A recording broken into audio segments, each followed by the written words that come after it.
নমস্কার বন্ধুরা, ডলারের দাদাগিরি কি তাহলে সত্যিই শেষ হতে চলেছে?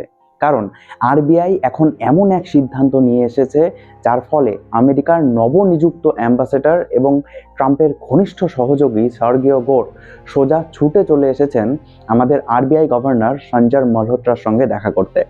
ভাবুন একবার, সাধারণত অ্যাম্বাসেডররা দেখা করেন বিদেশ মন্ত্রকের সাথে, কিন্তু হঠাৎ সোজা সেন্ট্রাল ব্যাংকের গভর্নরের কাছে তিনি চলে গেলেন। ডাল মে তো কুছ কালা है, তাই না? কারণ কিছুদিন আগেই আমরা দেখেছিলাম যে ট্রাম্প মোদিজিকে নিয়ে কিভাবে মজা উড়িয়েছিলেন। And Prime Minister Modi came to see me. Sir, may I see you, please? Yes, I have a very good relationship. কিন্তু ট্রাম্প বাবু হয়তো তখন ভুলে গিয়েছিলেন যে বিশ্ব রাজনীতির পাল্লা আমেরিকার দিক থেকে চীনের দিকে ঝোঁকার মাঝে একমাত্র দেওয়াল হয়ে দাঁড়িয়ে আছে ভারত। আর এখন সেই ভারতই এমন এক প্রস্তাব দিয়েছে যা ডলারের কফিনে শেষ পেরেকটি পুঁতে দিতে পারে।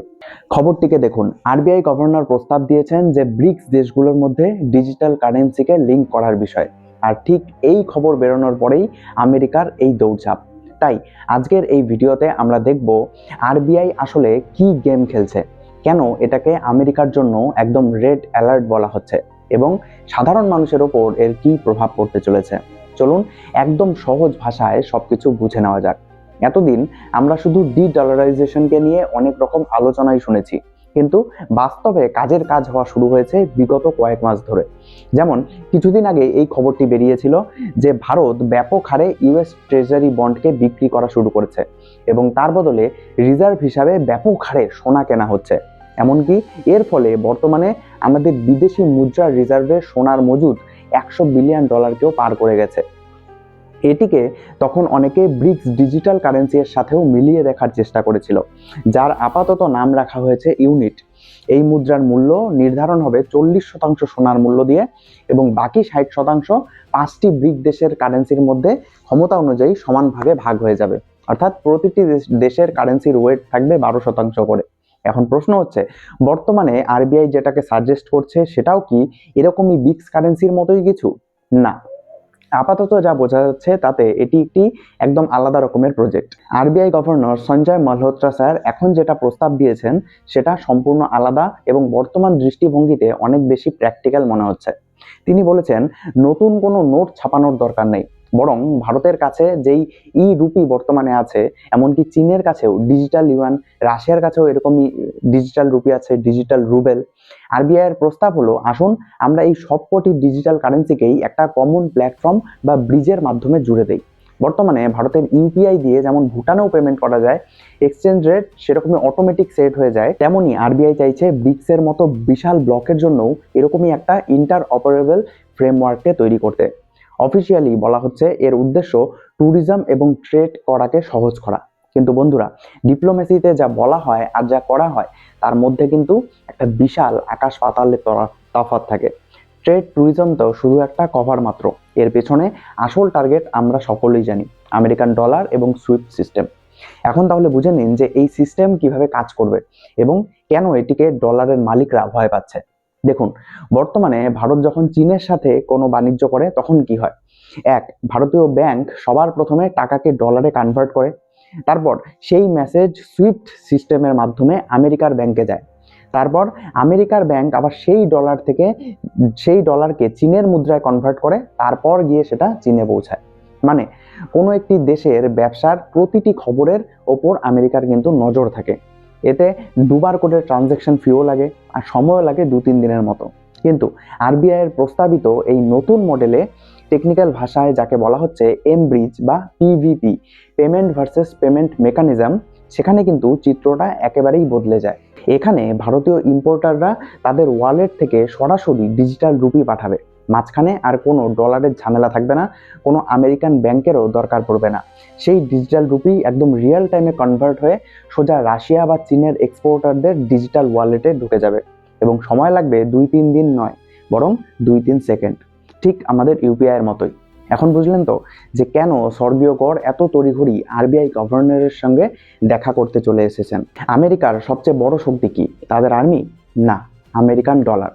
আমেরিকা যখন খুশি যার ওপর খুশি তাই স্যাংশনস বা নিষেধাজ্ঞা চাপিয়ে দিতে পারে, যেমনটা রাশিয়ার সাথে করেছিল, রাশিয়াকে সুইফট সিস্টেম থেকে বের করে দিয়ে। কিন্তু এখন যদি ভারত, চীন, রাশিয়ার মতো দেশ, যাদের হাতে বর্তমানে বিশ্বের 40% জনসংখ্যা এবং প্রায় সম্পূর্ণ এক্সপোর্টই যারা কন্ট্রোল করছে, তারা যদি নিজেদের মধ্যেই এখন এমন একটা ডিজিটাল লুপ তৈরি করে ফেলে, তাহলে আমেরিকার স্যাংশনস কিন্তু আর কোনো কাজেই আসবে না। আমেরিকা জানতেই পারবে না যে ভারত আর রাশিয়ার মধ্যে ঠিক কত টাকার বিজনেস ডিল হচ্ছে। দ্বিতীয়ত, এটাকে বিশেষজ্ঞরা বলছেন স্টেবল কয়েন কিলার। কারণ বর্তমানে মানুষ ক্রস বর্ডার পেমেন্টের জন্য নতুন এক ধরনের প্রাইভেট ক্রিপ্টো ইউএসডিটি কে ব্যবহার করা শুরু করেছে। কিন্তু সমস্যা হলো এটাও সেই আমেরিকান ডলারের উপরেই নির্ভরশীল। তাই আরবিআই গভর্নর স্পষ্ট ইঙ্গিত দিয়েছেন, যদি সরকার নিজেই এরকম সস্তা এবং সুরক্ষিত একটা ডিজিটাল ট্রান্সফার দেয়, তাহলে মানুষ কেন এইসব ঝুঁকিপূর্ণ ক্রিপ্টোকে ব্যবহার করতে যাবে। অর্থাৎ এক ঢিলে দুই পাখি, ডলারের দাদাগিরিও একদিকে কমানো হলো এবং প্রাইভেট ক্রিপ্টোর মার্কেটও এভাবে শেষ করা হচ্ছে, যা পেছন দিক দিয়ে সেই ডলার দিয়েই ব্যাক করা। তাই এটাকে বলা হচ্ছে সভারেন ডিজিটাল কারেন্সির উত্থান। সবই তো শুনলেন এবং সবই শুনে ভালোও লাগছে, কিন্তু বাস্তবে কিন্তু এটাকে ইমপ্লিমেন্ট করা একটা মাউন্ট এভারেস্ট চড়ার মতোই কঠিন হতে পারে। কারণ এক হচ্ছে লিকুইডিটির সমস্যা। ধরুন ভারত ডিজিটাল রুপি দিয়ে রাশিয়ার থেকে তেল কিনলো। এখন রাশিয়ার কাছে তো সেই মতো কোটি কোটি ডিজিটাল রুপি জমে গেল। রাশিয়া এরপর সেই রুপি দিয়ে কি করবে? যদি ভারত থেকে রাশিয়াকে সেই সমপরিমাণ মাল এক্সপোর্ট করা না হয়, এবং যেটা করা হয়ও না, তবে ডিজিটাল রুপির কোনো ভ্যালুই থাকবে না রাশিয়ার কাছে। অন্যদিকে ডলারের সুবিধা হচ্ছে ওটা দিয়ে রাশিয়া অন্য কোনো দেশ থেকেও মাল কিনতে পারবে, কিন্তু রুপি দিয়ে তো সেটা করা এখনো সম্ভব নয়। 2, ঘরের শত্রু বিভীষণ চীন। সবচেয়ে বড় ভয়ের কারণ হলো চীন। এই সিস্টেমে চীনের কারেন্সি ইউয়ানের দাপট বাড়ার একটা সম্ভাবনা প্রবল। ভারত ডলারকে ছেড়ে কি চীনের ডিজিটাল কারেন্সিকে শক্ত করার রিস্ক নেবে? ভারত সরকার এখানে খুব তাই স্মার্টলি খেলছে। ভারত চাইছে লিঙ্কিং সিস্টেম, কোনো সিঙ্গেল কারেন্সি নয়, যাতে ভারতীয় টাকারও সার্বভৌমত্ব বজায় থাকে। 3, আমেরিকার সরাসরি চাপ। অ্যাম্বাসেডর সের্গিও গরের এই মিটিং কিন্তু সাধারণ কোনো সৌজন্য সাক্ষাৎ নয়। অফিসিয়ালি বলা হয়েছে টেকনোলজি নিয়ে আলোচনা হয়েছে, কিন্তু পর্দার আড়ালে যে ট্রাম্প প্রশাসন ভারতকে এই প্রজেক্ট থেকে সরে আসার জন্য চাপ দেবে, তাতে কোনো সন্দেহই নেই। ট্রাম্পের ট্যারিফ পলিসি তো এমনিতেই ঝুলছে আমাদের মাথার উপর। তাহলে শেষমেশ এক্ষেত্রে কি হতে চলেছে? বিশেষজ্ঞরা বলছেন 2026-এর এই ভারতে হওয়া ব্রিক্স সামিট অত্যন্ত গুরুত্বপূর্ণ হতে চলেছে। আরবিআইয়ের এই প্রস্তাব যদি মেনে নেওয়া হয়, তবে হয়তো কালকেই ডলার শেষ হয়ে যাবে না, কিন্তু এটা ডলারের কফিনে একটা বড় পেরেক অবশ্যই হবে। আর আমার মতে টেকনোলজির চেয়েও এখন বর্তমানে সবচেয়ে বড় বাধা হলো রাজনীতি।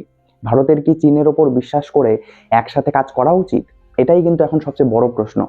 আবার এটাও ঠিক যে এই দুই এশিয়ান জায়ান্ট যদি একে অপরকে বিশ্বাস না করতে পারে, তাহলে এই ডিজিটাল ড্রিম স্বপ্নই থেকে যেতে পারে।